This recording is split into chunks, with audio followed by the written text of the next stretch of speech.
आइए अस दिखचै अज्ज हर घर च की है जे सारे घर च की है नशा ही नशा।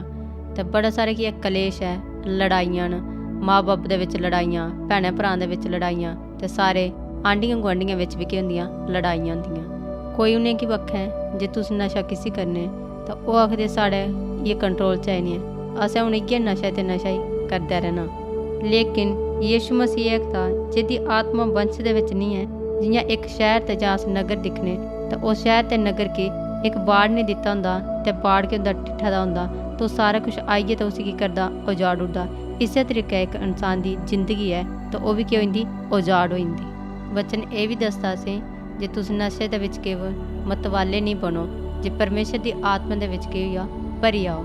ते जेल्लै परमेश्वर दी आत्मा दे विच भरी आगे तो फ्ही अपनी घर दियां टैंशनां ते जिंदगियां बदलदियां दिक्खिए ते थोड़ा जेह्ड़ा पैसा नशे दे विच लगदा तो ओह् बी थोड़ा पैसा बची जाग ते घर दे जेह्ड़े लोक होङन तो ओह् बी बड़े आराम दे साथ जी सकन।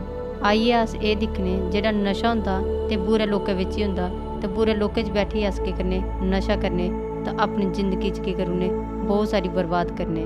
आइए अस अपनी जेह्की संगती है यीशु कोल लेइयै औने ताइये ओह् असेंगी अच्छे लोग देई सकदा ते अस ओह्दे कन्नै केह् करी सकने अच्छी संगती लाई सकने। आओ अज्ज अ'ऊं थोड़े सारे लिए केह् करनी इक प्रार्थना करनी। धन्यवाद दिन्ने मैं अपने प्रभु यीशु मसीह दा। मैं आशा करनी ते मेद करनी जेह्के लोग इस प्रार्थना गी सुनगन ते उं'दे जेह्के नशे होङन ओह् बी छुड़की जाङन, क्योंकि साढ़ा यीशु मसीह है वो सारे नशे कोला आज़ाद करने वाला है। जेह्ड़ा तोड़ा नशा ओह् बी यीशु मसीह दे नां कन्नै अज्ज ही छुड़की सकदा।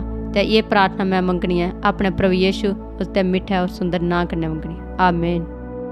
मैं ये विश्वास करनी है जे तुस इसकी सुनियै अपने नशे गी छुड़ी सकने।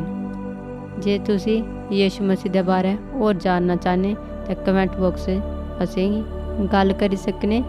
यीशु मसीह तुसें सारे नशे कोला छुड़ाई सके।